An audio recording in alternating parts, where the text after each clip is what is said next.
Le premier point, c'est l'événement. L'événement de la soirée, c'est la défaite du PSG, la première, et en plus au Parc des Princes.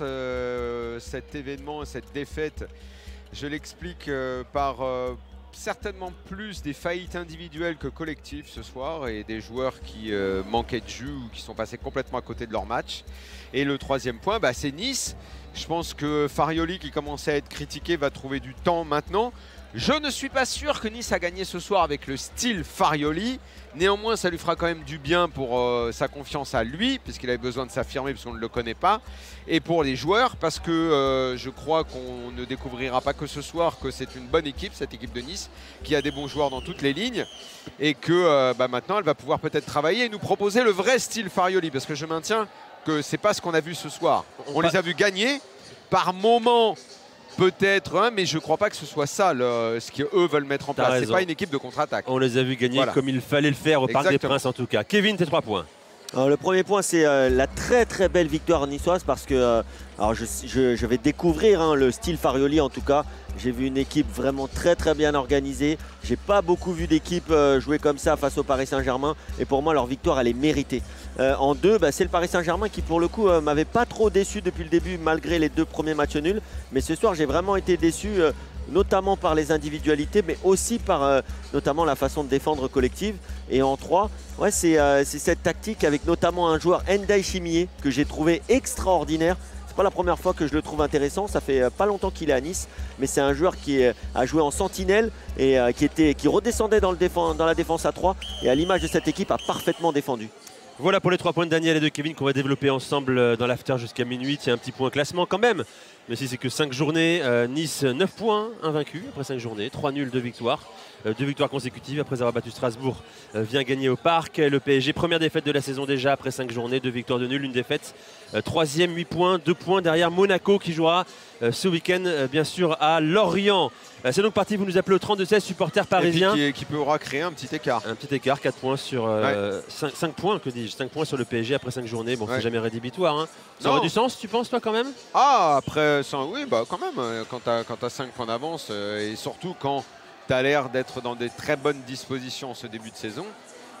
Oui, que Monaco ait 5 points d'avance, ils n'ont pas encore gagné ce week-end, mais s'ils le font, ce sera quand même significatif. Commençons, avant de parler de Nice, avec vous, 32-16, supporter niçois par le Paris Saint-Germain. Tu parlais, Kevin, de faillite individuelle plus que collective. Non, ça c'est Daniel qui disait ça. Moi je disais que c'était les deux parce que aujourd'hui on va pas commencer l'évaluation tout de suite, mais déjà pour moi il y a un problème qui est fondamental au Paris Saint-Germain, c'est que ça va être très difficile de jouer avec ce gardien. On était là assez tôt ce soir. Premier ballon de l'échauffement. En fait, je le raconte très vite, mais il y a un entraîneur et un autre gardien, l'Espagnol, j'ai oublié son nom, qui viennent presser Donnarumma pour, entre guillemets, le mettre en situation de match. Première relance de l'échauffement ratée. Complètement raté dans les pieds de son partenaire qui aurait pu marquer dans le but. Mais toi, Kevin, tu disais que tu ne voulais pas démarrer par une évaluation, mais en fait, ce match, mais c'est pour ça que je vais le conforter. C'est en fait ce match du PSG. Vraiment, il peut se lire à travers une tonne de failles individuelles. D'ailleurs, tu fais bien de commencer par lui, parce qu'après tout, c'est le numéro 1, c'est le gardien. Mais quand tu remonteras la ligne, tu vas t'apercevoir qu'il y a des joueurs c'est vrai. qui, quand ils sont rentrés, ont fait la différence, qui ont augmenté le niveau de performance individuelle et également le niveau collectif de l'équipe, parce qu'une équipe, pour que le collectif marche, c'est aussi une somme d'individualité. Et ça ressemblait déjà plus à quelque chose quand Ugarte est rentré. Et forcément, tu as noté que la charnière, elle est trop lente. Surtout quand tu joues contre une équipe qui a des attaquants rapides. L'association Danilo, Skriniar, ça ne pourra pas coller au haut niveau. Ça peut coller sur un petit match de championnat. Et encore, Nice, c'est une équipe qui peut largement prendre en défaut une charnière comme ça. Mais moi, je veux bien poursuivre, Kevin. Je te laisse finir sur Donnarumma parce que je pense comme toi, il y a un vrai problème. Parce qu'on a un mec qui fragilise toute sa défense. Exactement. Et son équipe. Et c'est pour ça que je parle de lui. Moi, j'ai rien contre Donnarumma. C'est un excellent gardien. Il a d'autres qualités. Je crois qu'il ne l'est plus. Non, mais la qualité, une des qualités presque, 30 ou 40% d'un gardien pour un entraîneur comme Luis Enrique, c'est quand même le jeu au pied. Parce que c'est la base quand l'équipe a le ballon. Parce qu'il ralentit tout le temps tout. Si au moins il compensait par une relance à la main rapide, mais il ne relance jamais vite. Donc tout le jeu que veut mettre en place l'entraîneur souffre de ces hésitations, de ces ballons en retrait qu'on lui donne et qui à chaque fois font passer un frisson à tout le monde. C'est un gros problème. De toute façon, Guardiola, Arteta, Jürgen Klopp, ils ont tous dû à un moment changer de gardien pour que ça aille avec leur philosophie. Et malheureusement, le Paris Saint-Germain devra en passer par là. Mais comme a dit Daniel, c'est pas que ça, c'est collectif. On a aussi un moment, on voit que le système de l'équipe, et on sera obligé de parler du PSG en corrélation avec ce qu'a fait l'OGC Nice. Et Daniel disait que c'était un peu une équipe de Farioli qui est un peu contre nature. Non, pas du tout. Ils ont pressé très haut. Pas tout le temps. Non, pas tout le temps, mais sur le but, ils pressent très haut. La plupart du temps, ils ont subi. Ouais, ils ont subi, mais intelligemment. Et ils ont quand même été. La ligne de récupération, elle est assez haute. Le style Farioli, c'est. Normalement, ce ne sera pas ça. C'est beaucoup plus protagoniste. On fait tourner le ballon et on pique. Après, ils ne peuvent pas le faire. Ils ne peuvent pas le faire au Parc des Princes. T'as raison. Tu dois t'adapter. Là, c'est pas le Nice de Galtier qui avait arraché la prolongation et qui avait gagné au pénalty. Les mecs, ils ont joué à 40 mètres, à 40-50 mètres de leur but pendant une bonne partie du match. Ils ont été capables, mais ils ont Todibo, ils ont Ndiaye Chigné, ils ont des mecs qui vont vite. Ils ont des bons joueurs. Il y a des bons joueurs dans cette équipe. Il y avait quelque chose d'assez criant, les gars, sur la première demi-heure, la première période. C'est le manque de créativité côté parisien. Dans l'entrejeu, rien n'a été créé. Le PSG, il ne faut pas oublier que c'est vraiment une équipe en reconstruction. Un milieu de terrain qui ne se connaît pas. Une ligne d'attaque où il va falloir plus ou moins déterminer maintenant. Bon, ok, Mbappé, il n'y a pas de problème. Lui, c'est le titulaire. Il va falloir quand même un bilan de compétences d'Ousmane Dembélé. Est-ce que c'est un titulaire 100% ou est-ce que c'est un mec qui peut rentrer en cours de jeu, qui est capable c'est un titulaire à 100% à la base. De le challenger? Oui, vu le prix du transfert, vu le statut avec lequel il arrive, oui. Quand je le vois dans le match de ce soir, je me dis qu'il a matière à aller sur le banc. Voilà. Oui, mais c'est ça. Tu m'aurais mis le match d'Ousmane Dembélé à Rennes, c'était le même. Exactement. C'était pas celui du Barça. Il va falloir une continuité dans les performances. De la même façon, le milieu de terrain, tu démarres le match, tu joues à 10. Tu joues à 10. Carlos Soler, c'est terrible. Moi, vous savez quoi, je maintiens que c'est trop gros pour être vrai. Je suis persuadé que ce mec ne peut pas être aussi mauvais. Mais je pense qu'il est en vrac depuis qu'il est arrivé. Il n'est pas dans un bon environnement. Il peut pas être si mauvais que ça. Il voit que des mecs qui sont meilleurs que lui aussi. C'est pas possible. Il est sifflé dès l'échauffement. Il est dans le sac. C'est absolument abominable ce qu'il a proposé ce soir. En plus, il a modifié toute l'organisation parce que c'est Zaïre Emery qui a été obligé de jouer un peu devant la défense. C'est pas possible. Et pas face à cette équipe. De toute façon, la différence, elle s'est vue. Dès qu'Ugarte est rentré, tu as récupéré plus de ballons, tu as eu gagné en vitesse parce que le principal problème du PSG ce soir, ça a été de manquer de vitesse. C'était terrible, ça jouait à 2 à l'heure, il se passait rien. Alors ok, tu as un bloc compact, c'est toujours très difficile, mais il n'y avait pas de vitesse qui était mise sur les côtés, le jeu sur les côtés. C'est là qu'on voit contre ce genre d'équipe, Lucas Hernandez, c'est pas un arrière-gauche qui monte et qui va créer un décalage et qui va centrer, qui va faire quelque chose. Là, il devait déjà défendre. Par contre, Hakimi a été excellent. Je l'ai trouvé bon. Je l'ai trouvé pas mal, mais il centre pas assez. C'est le meilleur Parisien aujourd'hui. Il a bien. Non, pas le meilleur. Pour moi, on fera l'évaluation après, les gars. Le meilleur, c'est celui qui te met 2 buts, qui tire tout le temps. Je suis désolé, dans le jeu, il n'a pas été bon. Je vous poserai les questions après la pause. Il n'est pas bon, c'est lui qui perd le but. C'est lui qui perd le ballon sur le premier but. Après la pause, Kevin Danet, je vous poserai les questions suivantes. On est à 5 jours de l'entrée en liste du PSG en Ligue des Champions face au Borussia Dortmund, ici même au Parc des Princes. Est-ce inquiétant ou n'y a-t-il pas vraiment l'enseignement à tirer d'un match comme celui-ci, sachant que Colomboigny n'a pas débuté, Ugarte n'a pas débuté? Il y a Marquinhos n'était pas là non plus. On va en débattre dans un instant. Tu as des enseignements, c'est que cette charnière-là, c'est pas possible contre une équipe qui a des attaquants rapides. Allez, je vais accueillir Mamad au 32-16. Salut Mamad. Salut les gars, ça va? Salut Mamad. Salut Mamad. Bien et toi? Bof. Bon alors, comment t'expliques-toi la défaite du PSG? Luis Enrique répond à Amazon, je suis pressé de savoir ce qu'il est en train de dire. On nous dira ça dans un instant, on l'écoutera tout à l'heure en conférence de presse. Alors que Ethan Mbappé, Ndour également sont là à l'échauffement. Pas l'échauffement en tout cas. Sur la pelouse du parc, c'est le décrassage de ceux qui ne sont pas encrassés en fait. Voilà. C'est ça. Mamad, alors qu'as-tu pensé de la défaite du PSG? Comment tu l'expliques toi? Franchement, très déçu à la veille d'un match important en Ligue des Champions. Franchement, avec le recrutement, de toute façon, moi j'étais de base déçu par le recrutement du PSG déjà.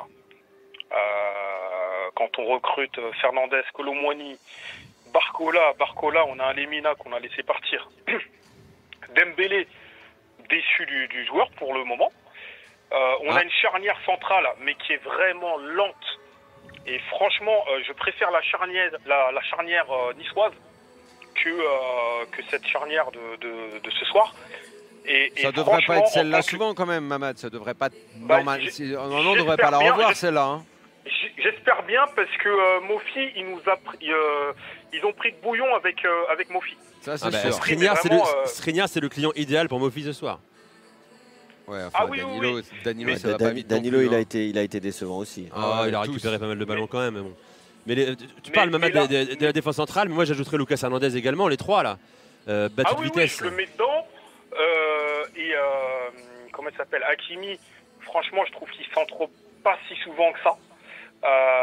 Et franchement, aujourd'hui, en tant que supporter parisien, on se satisfait d'une entrée d'un Ugarte. Il rentre, on est heureux, on est content. Alors qu'à un moment donné, non. Nice, normalement, Nice, à domicile, on doit prendre le jeu, on doit marquer, on doit gagner ce match-là. C'est pas... Là, les Niçois, ils auraient même pu en mettre un quatrième, mais facile. Non, mais après, comme disait Daniel, et tu me dis ce que tu en penses, Mamad, mais ton club, c'est un club qui est en reconstruction. Donc des matchs comme ça, il va y en avoir. Changé, là, hein. T'as changé. Hein. T'es en reconstruction. Il va falloir que tous les mecs se connaissent. Et comme dans beaucoup de clubs en reconstruction, tu vas avoir 11-12 joueurs. Tu vas avoir ton équipe type qui peut être performante. On l'a vu quand même plutôt performante sur les premiers matchs. Mais dès que tu vas devoir faire tourner, tu peux avoir en effet à quelques postes des joueurs qui ne doivent pas être là. Parce que juste pour finir sur Carlos Soler, moi je vais prendre un exemple. Tout à l'heure Daniel disait c'est pas possible. Moi je connais un peu Carlos Soler de Valence. Certes c'est pas un grand joueur, c'est peut-être pas un joueur pour le PSG, mais je vais le comparer avec Minamino. Tu vois Minamino de l'an dernier, tu avais l'impression que c'était un fantôme. Il était nul de chez nul. Et cette année tu as l'impression que tu as retrouvé le Minamino de Southampton. Il est excellent. Donc des fois il y a des joueurs dans un contexte qui sont vraiment cata, mais c'est clair que le problème c'est que maintenant il a eu sa chance. Bon voilà, maintenant de toute façon on devrait pas trop le revoir. Il y avait beaucoup d'absents. Il y avait une équipe dans laquelle il y avait des joueurs très importants. Tu sais, je viens de revoir. Bon, il y a des soirées qui sont comme ça. Alors j'enlève rien à toutes les critiques qu'il faut et qu'on doit formuler à l'égard de cette équipe du PSG qui fait pas un bon match du tout. Mais il y a deux buts niçois. Le premier où le ballon est dévié, ça rentre. Mofi, c'est très bien ce qu'il fait sur le troisième, mais jamais Donnarumma il doit prendre ce but, quoi. Là, le ballon est bien placé, mais Donnarumma il fait 2 mètres. Si 2 mètres quand tu te couches, c'est une bonne tu question. la prends pas. Oui, non, mais t'as raison. Enfin, tu sais, le problème c'est qu'il empêche jamais rien, Donnarumma. Il fait un arrêt en première mi-temps quand même. Ouais, il fait l'arrêt sur une frappe de Kefren Thuram de U14. La frappe elle est pas méga puissante et tout. Non mais le troisième but, le but de Mofi, la frappe enroulée. Alors regarde, elle est même pas enroulée en fait, elle est coup de pied.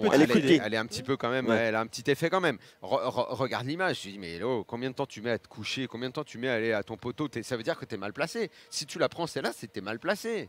Non, donc il y a eu beaucoup de réussite. Nice a fait un match 100% efficacité, un très bon match. Et encore une fois, il y a vraiment des bons joueurs dans cette équipe-là.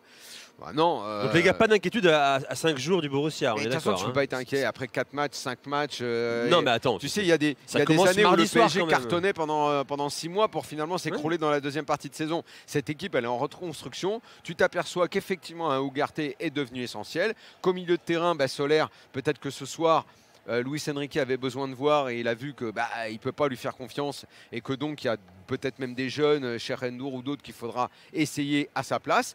Devant, mine de rien, Ramos a encore eu une opportunité ce soir. Moi, je ne l'ai pas trouvé bon. Et quand Randal Kolo Muani est entré, il a fait beaucoup de différence. Donc je pense que Kolo Muani va s'installer comme avant-centre. Mbappé et Dembélé, on va le regarder de près parce que de lui aussi, on va attendre des performances un petit peu plus importante. Dembélé, les gars, on a quand même un gros problème d'efficacité. Dembélé, quand il part tout seul et tout, c'est pas possible. Il met une mine extérieure du pied, il touche l'écran géant dans le coin du Parc des Princes. Il met dans la. Il a tiré le ballon, il est arrivé au Franprix là, qui est porte-molitor. C'est pas possible de tirer comme ça. C'est pas possible. Alors, si vous voulez analyser complètement le match, il faut vraiment le regarder. Et moi, je vous dis vraiment, côté PSG, il y a une faillite individuelle qui est, mais là, tu qui est parlais, assez importante. Il y a des mecs qui sont mauvais ce soir. Tu parlais de tout à l'heure que tu as dit oui, l'homme du match c'est pas Hakimi, c'est Kylian Mbappé. Ah non, je suis pas d'accord. Pour moi, Kylian Mbappé il marque 2 buts, c'est un excellent buteur, c'est le meilleur joueur de l'équipe. Il n'y a pas de mecs qui font un grand match ce soir. Individuellement, ils ont tous un peu Hakimi il est bon. Hakimi il est bon. Pour moi, Hakimi il est bon. Et le problème de Kylian Mbappé, c'est que il est bon dans le dernier tiers du terrain. Mais dès qu'il veut décrocher, dès qu'il veut en faire plus... Il ne faut pas qu'il le fasse. On est d'accord. Il ne faut pas qu'il le fasse. Il ne faut pas qu'il fasse ce qu'il a fait avec l'équipe de France. Mais c'est ce qu'il a fait en première mi-temps. Laisse-le, là, il est bien et tout. Mais sauf qu'il ne faut pas qu'il joue tout seul. Il va falloir que devant, le 9 soit un peu meilleur que Ramos. Et je te dis, quand Colomani est entré, ça a tout changé. Et surtout, il faut que de l'autre côté, on ait un Dembélé qui ne fasse pas je passe 2 mecs et je reviens en arrière et je cours latéralement. Voilà, quand il fait ça, c'est insupportable. Qu'est-ce que tu retiens de l'occasion? Parce que c'est Mbappé qui lui donne en profondeur. Ouais. Quand il rate son occasion. Au moins la cadrer. Après, le gardien fait un arrêt. Il va pas rater une occasion. Toujours pareil, une sorte de désinvolture devant le but. Il y a des faillites individuelles ce soir qui sont au-delà du jeu collectif, qui est certainement à peaufiner. Et là, on parle de reconstruction. Mais après, tu as des mecs qui peuvent pas jouer comme ça. La charnière, c'est pas bon ce soir. Lucas Hernandez, il y a une vraie question à se poser. Est-ce que c'est un arrière-gauche? Parce que moi, je veux bien qu'en équipe de France, il a joué le rôle de l'arrière-gauche dans le style Deschamps. Mais le style Luis Enrique, c'est pas le style Deschamps. Donc, il te faut un vrai arrière-gauche. Après, tu as Nuno Mendes qui va revenir. Oui, enfin, moi, j'ai l'impression qu'il il est encore au PSG. Il est en reprise, là. Nuno Mendes, il est en reprise. Il est au PSG, le gars. On a oublié la dernière fois qu'il a joué. Lucas Hernandez qui va finir par revenir aussi. Lucas Hernandez ne déborde jamais. Il apporte jamais rien sur le côté. Face à des équipes comme ça qui restent un peu regroupées l'essentiel du temps, ça doit bouger un peu plus quand même. De toute façon, aujourd'hui, c'était, je pense, même si Lens avait été bon pendant une demi-heure, ensuite ils ont un peu pris l'eau, mais aujourd'hui c'était le premier test face à une équipe de Ligue 1 qui a vraiment challengé le PSG, parce que Nice n'a pas fait que défendre, Nice est sorti, Nice a pressé, Nice a mis de l'agressivité, Nice avait de l'expérience, et donc on ne peut pas analyser la défaite du PSG sans parler de l'ultra bonne performance de l'OGC Nice ici, qui a fait ce qu'il fallait et qui l'a très très bien fait. Dans un instant, on va parler de la victoire niçoise avec vous, 32-16 supporters du gym. Vous nous appelez Maman, merci d'être venu. Juste une dernière chose. Vas-y, Maman.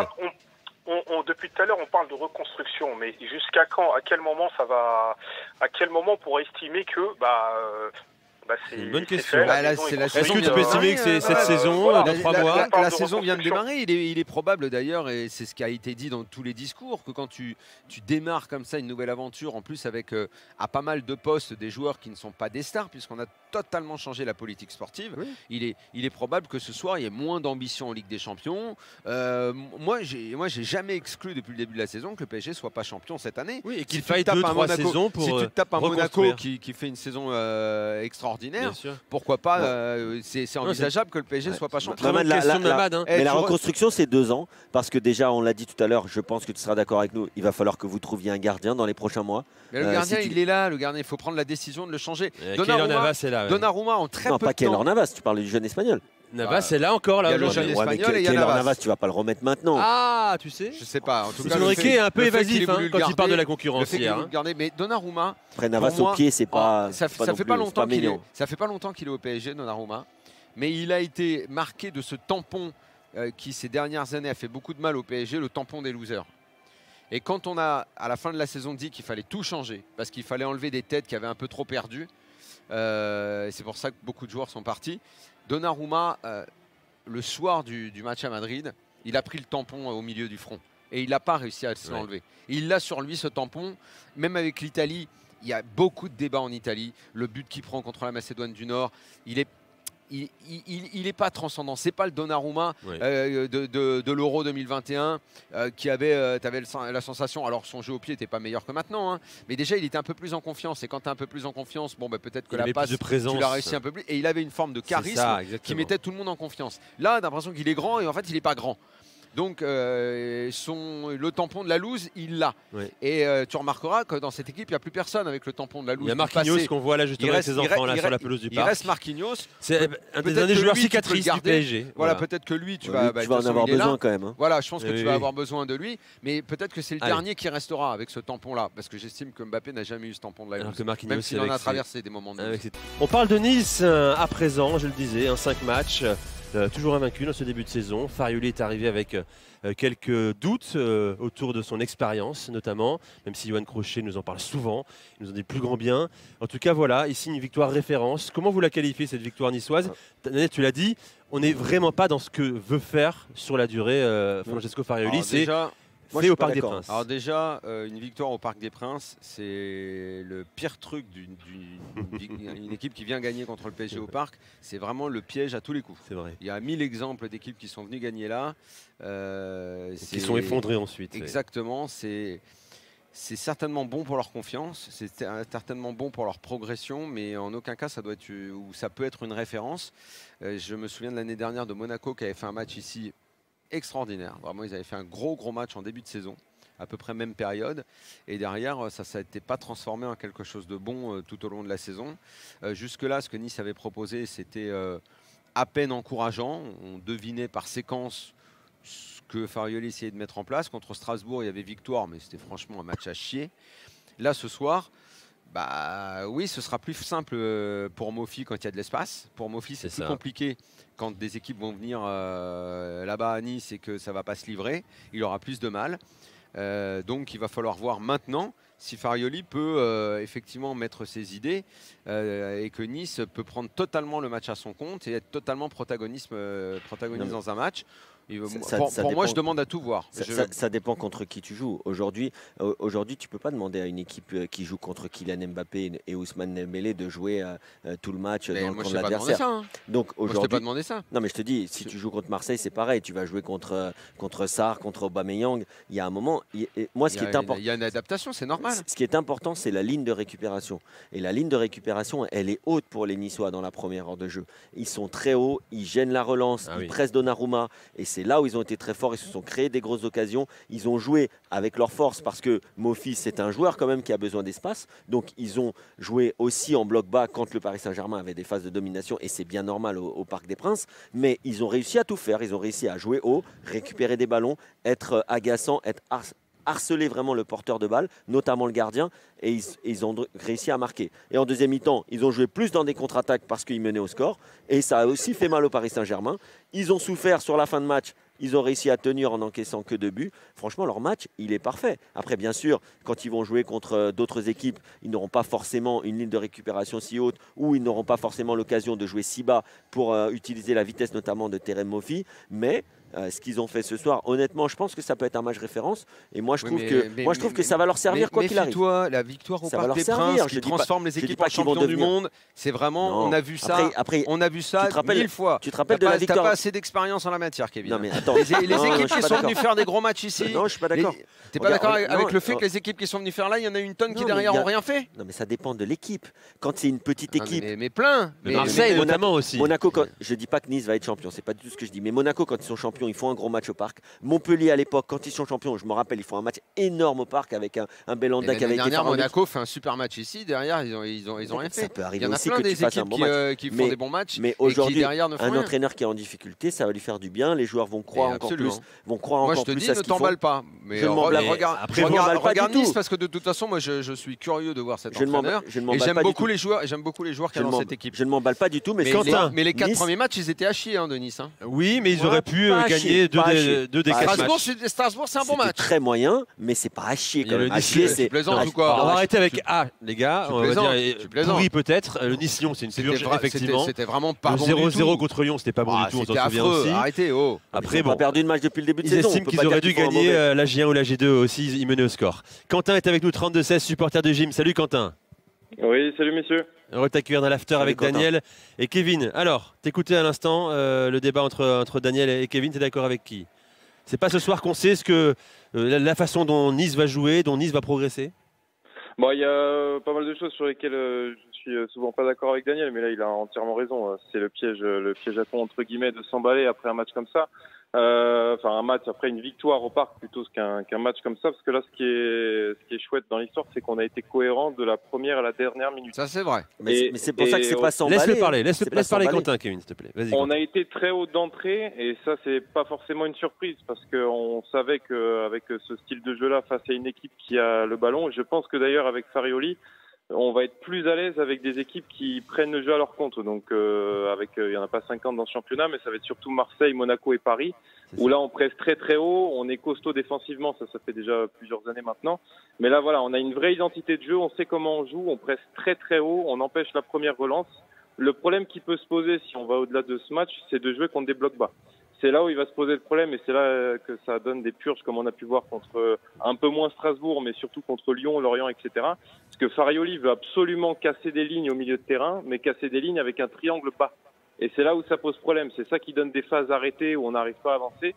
Et là, ce soir, voilà, on les a pris d'entrée à la gorge. Donnarumma, on sait qu'il est pas bon du tout au pied. Skriniar, c'est lent. Danilo, c'est très bon, propre techniquement, mais c'est lent aussi.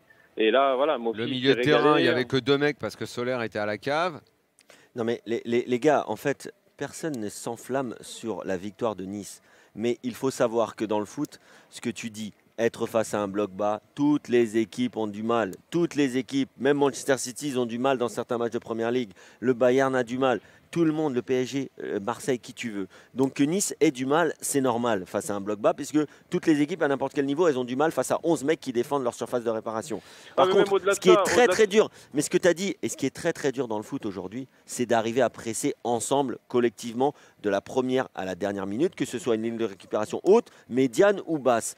Et ils n'ont pas été mis en difficulté. Si tu regardes les, c'est vrai qu'ils n'ont jamais paniqué, totale maîtrise. Les expected goals du Paris Saint-Germain aujourd'hui sont pas très élevés parce que Nice a concédé finalement très peu de grosses occasions. Ouais, surtout, ce qui est dingue, c'est qu'on a une balle mine de rien on a une balle de 2-0, on a une balle de 3-1 beaucoup plus tôt, on a une balle de 4-2, donc c'est ça qui est intéressant. Là, par contre, ce qui va être encore plus intriguant au niveau du contenu, ça va être que là, on va jouer Monaco. On enchaîne Monaco dans une semaine, exactement. Beau test, à Louis II. Est-ce qu'on va confirmer? Bon, du coup, à Louis II, ça change pas grand-chose, mais en tout cas, on va voir si on va. Dis-le, ça change rien. Dis-le. Mais ça peut être la même configuration que ce soir, hein, Quentin, tu sais. Hein. Ouais, mais l'année dernière, on gagne 3-0 là-bas, d'ailleurs, avec un doublé de Mofi, donc je pense qu'ils vont vouloir aussi se. Tiens, un mot sur Mofi quand même, Quentin, qui n'avait pas forcément convaincu sur ses 5 mois à Nice la saison dernière. Il a marqué 6 buts en 16 matchs.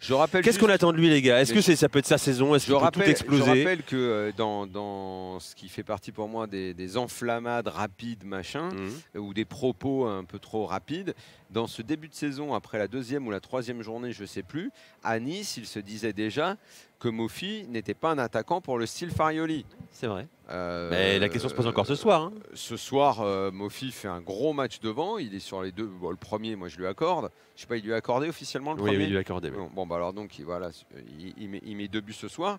Et à chaque fois qu'il prenait la balle, notamment face à une charnière centrale aussi lente, pour lui, c'est un régal. Ce ne sera pas tout le temps une config favorable à Terem Mofi, même si, selon moi, c'est un bon attaquant. Ça reste un bon attaquant. On parle d'un bon joueur. Non, mais c'est sûr. Mais regarde, aujourd'hui, Terem Mofi, Kolo Muani, Aubameyang et même Balogun, c'est des joueurs qui sont à l'aise avec de l'espace dans le dos. Oui, comme beaucoup d'attaquants aujourd'hui. Donc aujourd'hui, c'est fini les Olivier Giroud à l'aise face à un bloc bas, déviation de la tête, appui remise. Ouais, bien sûr. Donc quoi qu'il arrive, aujourd'hui, c'est ce que je disais sur le bloc bas pour l'équipe ou pour un attaquant comme Kolo Muani ou comme Terem Mofi, c'est des joueurs qui ont quand même besoin d'espace parce que dans les petits espaces, tous les attaquants préfèrent en avoir. Hein. Ça c'est sûr.